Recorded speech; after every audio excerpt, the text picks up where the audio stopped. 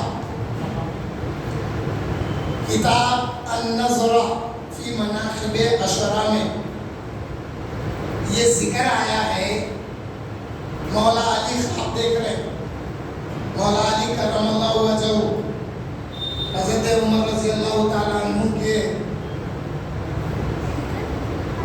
دور خلافت میں عظیم ہستی کا نام حضرت سیدنا علی بن ابی طالب رضی اللہ تعالیٰ عنہ، حضرت علی بن ابی طالب کرم اللہ وجہہ رضی اللہ تعالیٰ عنہ علیہ السلام خواب دیکھ رہے ہیں کہ رسول اللہ صلی اللہ علیہ وسلم کے پیچھے فجر کی نماز ادا کر رہے ہیں۔ نماز ادا کرنے کے بعد رسول کریم صلی اللہ علیہ وسلم ٹیکے سے بیٹھ گئے اور پھر ایک چھوکری ایک ٹوکری میں کھجور لے آئے، حضور کے پاس حاضر کر دی۔ آقا کریم صلی اللہ علیہ وسلم اس میں سے کھجور اٹھا کے حضرت علی کو بتا کے پوچھتے ہیں، یا علی کھجور کھانا پسند کرو گے؟ اور ضرور یا رسول اللہ کیوں نہیں، ضرور کھجور کھانا ہوگی حضور کے ہاتھ سے، حضور کے دست مبارک سے۔ آپ نے قبول کر لیا، حضور نے کھجور کھلا دیا۔ پھر آپ نے دوسرا کھجور پوچھا اسی طرح، پھر خواہش کا اظہار ہوا، پھر رسول اللہ نے دوسرا کھجور بھی کھلا دیا۔ جب نیند سے اٹھے فجر کی اذان ہو رہی تھی، ابھی وہ چاشنی زبان پہ باقی ہے، اذان ہو رہی ہے۔ جب مسجد میں گئے تو پھر حضرت عمر ابن خطاب رضی اللہ تعالیٰ عنہ کی اقتداء میں فجر کی نماز ادا کی۔ پھر حضرت عمر ابن خطاب بھی اسی طرح سے بیٹھ گئے جس طرح رسول اللہ تشریف فرما ہوتے تھے۔ پھر دیکھتے ہی دیکھتے ایک چھوکری کھجور کی ٹوکری لائی اور حضرت عمر کے سامنے رکھ دی۔ اب حضرت علی کا اس ٹوکری پہ نگاہ ہے، آپ حضرت عمر ابن خطاب رضی اللہ تعالیٰ عنہ نے کھجور لیا اور لے کر فرمانے لگے، اے علی کھجور کھانا پسند کرو گے؟ تو عرض گزار ہوئے، ہاں یا خلیفہ رسول اللہ امیر المومنین اے عمر کھانا چاہوں گا رضی اللہ عنہ۔ کھلا دیے، پھر دوسرا پوچھے، دوسرا کھلا دیے، اس کے بعد میں باقی کھجور حاضرین میں تقسیم کر دیے۔ اب حضرت علی کرم اللہ وجہہ کے دل میں یہ خیال آیا کہ کاش مجھے اور کھجوریں ملتی۔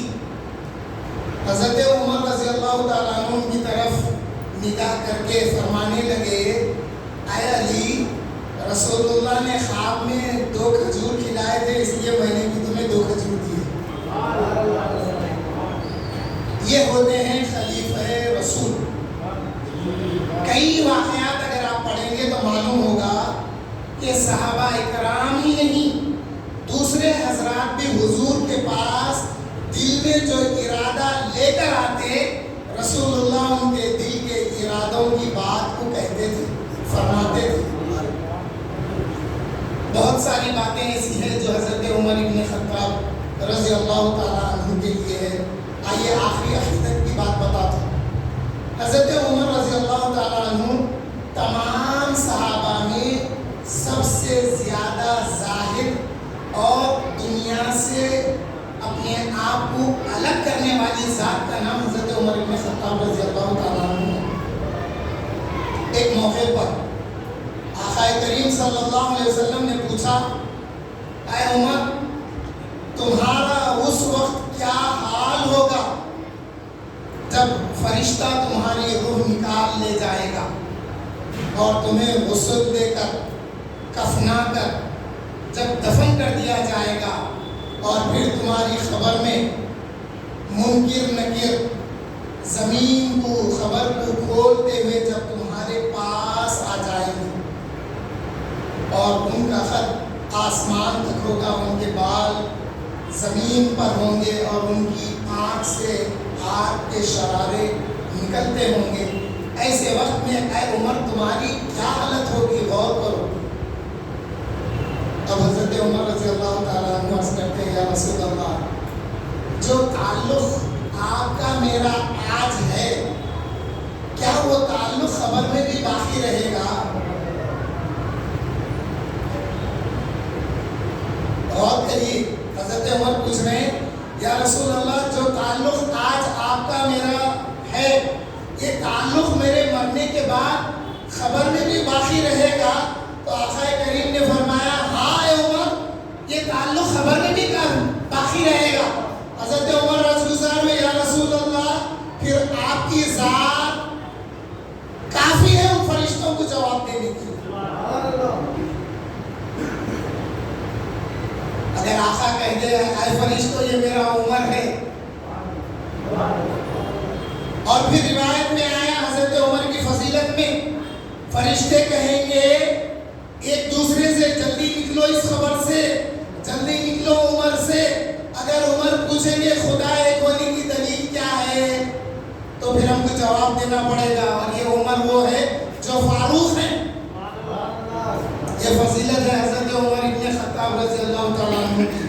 حاضرین محترم، اہل سنت والجماعت کا عقیدہ رسول اللہ کے فرمان پر، صحابہ کے عمل پر، صحابہ کی سنتوں پر، رسول اللہ کی سنتوں پر ہمارا عقیدہ بنا ہوا ہے۔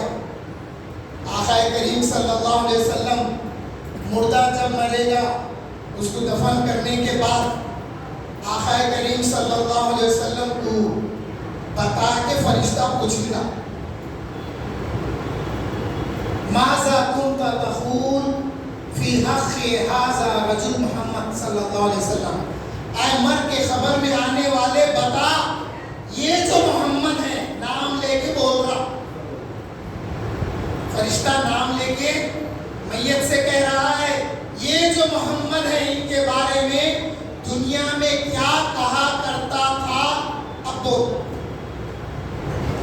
ماذا كنت تقول، پاسٹ ٹینس ہے اس میں، پاسٹ کے بارے میں پوچھا جا رہا ہے، زندگی میں کیا کہتا تھا۔ اگر لال علی خان کی مسجد میں جمعہ کے دن یا جنگی کے راتوں میں سلام ہوتے وقت رکے آقا کریم پر سلام پڑھا جا رہا ہے، کہہ کے رک کے مصطفیٰ جانے رحمت پہ لاکھوں سلام اگر پڑھ لیتا ہے، تو پھر خبر میں بھی کہے گا کہ وہی آقا ہے میرے جن کے لیے میں لال علی خان سے سلام پڑھتا تھا۔ پھر اور آگے سنیے، تذکرۃ الموت کتاب کا نام ہے، یہ اہل سنت والجماعت کا اسٹیج ہے، آئین شین کر کے نہیں چلے جاتے۔ دارالعلوم کا ایک مولوی احمد وبیز ندوی کچھ نام ہے اس کا، خاصی پورے کی مسجد میں، خاصی پورے ایریا کی مسجد میں آ کے بیان کر رہا وہ حضرت یوسف کو ایسا نہیں کرنا چاہیے تھا۔ ہمارے بچے پکڑ لیے اس کو، آپ کو کیسا معلوم نہیں کرنا چاہیے تھا، جب اللہ فرما رہا ایسا ہوا تو آپ کیسا بول رہی ہے؟ وہ تو نہیں علماء نے کہا، میں تفصیلی بات کرتا ہوں، یہ بھاگ گیا۔ ہمارے پاس آئین شین نہیں بکتے، ریفرنس کے ساتھ کتابیں دیکھیے، یاد رکھیے نامہ۔ تذکرۃ الموت میں امام جلال الدین سیوطی ایک حدیث شریف لائے ہیں، جب اہل سنت والجماعت کا کوئی شخص مرتا ہے اور جب اس کو دفن کر دیا جاتا ہے، اللہ تعالیٰ اس کی خبر میں دو فرشتوں کو مقرر کرتا، منکر نکیر جو سوال کریں گے اس کے جواب کی تلقین کے لیے۔ اور روز قیامت یوم تبیض وجوہ، اس کے چہرے ہوں گے، ساری تفاصیر اٹھا کے دیکھو، قیامت کے دن جس کے چہرے چمکتے ہوں گے وہ اہل سنت والجماعت کے ہوں گے جن کے چہرے چمکتے ہیں۔ پڑھیے تفسیر، پڑھیے کتابیں لیجیے، خریدیے، پڑھیے، سنیے، اپنے عقیدے کو مضبوط کریے۔ حاضرین محترم، حضرت عمر ابن خطاب رضی اللہ تعالیٰ عنہ وہ ہیں جن کا نام لینے سے شیطان بھاگتا ہے۔ آپ نے وہ حدیث شریف سنا ہے، مگر اس پہ غور کریے، غور کرنے والی بات ہے۔ جب میں حدیث سناتا ہوں یا پڑھتا ہوں تو اس میں سے کیا نکات نکلتے ہیں، نکال کے بتاتا ہوں میں آپ کو۔ رسول اللہ صلی اللہ علیہ وسلم نے فرمایا، اے عمر، جس راہ سے تم چلتے ہو شیطان اپنی راہ بدل لیتا ہے۔ تو معلوم کیا ہوا، شیطان کی راہ صراط مستقیم ہے یا حضرت عمر کی راہ صراط مستقیم ہے؟ حضرت عمر کی راہ صراط مستقیم ہے، اور شیطان نے اللہ سے وعدہ کیا ہوا ہے، اے اللہ تیرے وہ بندے جو تیری طرف آئیں گے ان کی راہ میں بیٹھ کے میں بھٹکاؤں گا. مگر حضرت عمر جس راہ پہ چلتے ہیں شیطان اس راہ پہ آنے کی ہمت نہیں کرتا. ارے ہمارے جیسوں کو بھٹکائیں گا, میرے جیسے کو بھٹکائیں گا, مگر وہاں اس ٹریک پہ آنے کی ہمت اس نہیں ہوتی شیطان کی, کیونکہ وہ ہے عمر ابن خطاب رضی اللہ تعالیٰ عنہ, میرے پیر و مرشد اور محدث, جن سے مجھے حدیث کی روایت ہے. جب یہ حدیث پڑھائے تو عباس پاشا نے فرمایا کہ چھوٹے بچے جو گھبرا کے اٹھتے نیندوں میں سے, یا جو لوگ نیند میں ڈرتے ہیں, ان کے سینے پہ یہ عین, یہ میم, یہ رے, را, عمر لکھنے سے انشاءاللہ بچے نہیں گھبرائیں گے اور نیند میں گھبراہٹ نہیں ہوگی. حضرت عمر ابن خطاب رضی اللہ تعالیٰ عنہ کے نام میں بھی خیر و برکت ہے ہمارے پاس.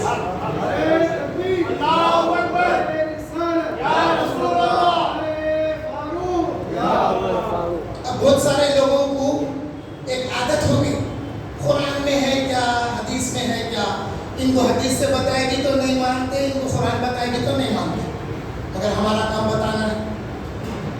یہ تو حضرت عمر ابن خطاب رضی اللہ تعالیٰ عنہ کا اسم گرامی ہے. ابن ماجہ میں, امام ابن ماجہ نے حدیث شریف لائی ہے باب الایمان میں, جس میں 5 راوی حدیث اہل بیت میں سے ہیں. 5 راوی حدیث اہل بیت میں سے ہیں. ابو سلط الحروی وہ کہتے ہیں کہ اگر یہ 5 راوی جو اہل بیت کے ہیں ان کے نام کسی مجنون پر پھونک دیا جائے تو اس کا جنون ختم ہو جاتا. فرمائے ابن ماجہ میں ہے, کتاب الایمان میں ہے, 69 حدیث نمبر یا 79 ہے. اس میں 5 راوی اہل بیت میں سے ہیں, ان کے نام پھونکنے سے مجنون کا جنون ختم ہو جاتا. اور یہ میں آزمایا ہوا ہوں. پریکٹیکل ہے ہمارے پاس, تھیوری ہے, پریکٹیکل ہے اہل سنت والجماعت کے پاس. خالی تھیوری عین ہے, وہ بھی ایسی تھیوری جو اسلام سے موافقت نہیں رکھتی, ویسی تھیوری ہمارے پاس نہیں ہے. متنفر کرنے والی تھیوری نہیں ہے ہمارے پاس. روز قیامت باوا بیٹے سے بھاگیں گا, بیٹا باوا سے بھاگیں گا, ہمارے پاس وہ تھیوری نہیں ہے. ہمارے پاس تو وہ تھیوری ہے کہ وہ دن اللہ فرما رہے ہیں ایک دوست کا دشمن ہوگا, الا المتقون فرمایا, مگر یہ کہ متقی ہوں گے. جو متقی ہوں گے وہ نہ صرف اپنی اولاد, اپنے گھر والوں کو, بلکہ اپنے چاہنے والوں کو بھی ساتھ لے کر جائیں گے. حاضرین محترم, محرم کی پہلی تاریخ ہو چکی ہے, 10 روزہ جلسے ہیں. آپ حضرات سے خواہش کرتا ہوں کہ جلسوں میں شریک ہوئیے. انشاءاللہ ایک تسلسل کے ساتھ شہادت امام حسین بیان کیا جائے گا, اہل بیت کی فضیلت بیان کی جائے گی, اہل بیت کی محبت بیان کی جائے گی. اور اہل بیت کی جب محبت بیان کروں گا تو پھر وہ امام شافعی کے شعر کی تحقیق بھی بتاؤں گا آپ کو. امام شافعی فرمائے اگر یہ دار الشفا, اگر یہ اہل بیت کی محبت ہے تو اے رافضیو سنو, میں وہ نہیں ہوں. فرمائے اب اپنے لوگ یہ شعر پکڑ کے میں ان میں سے ہوں, نہیں, اس کو قرآن کی روح سے علماء نے کیا تشریح کی, کیا تفسیر کی, انشاءاللہ اس موقع پر بیان کروں گا. اللہ تعالیٰ سے دعا کرتا ہوں کہ اللہ تعالیٰ ہم کو اہل بیت کا غم عطا کرے اور انہی کے غم میں ہمیں زندہ رکھے اور انہی کے غم میں ہمیں موت آئے, کیونکہ نجات کا ذریعہ وہی ہے. توفنا مسلموں والحقنا بالصالحین الذین انعم اللہ من النبیین والصدیقین والشہداء والصالحین وحسن اولئک رفیقا. سبحان ربک رب العزة عما یصفون وسلام علی المرسلین والحمد للہ.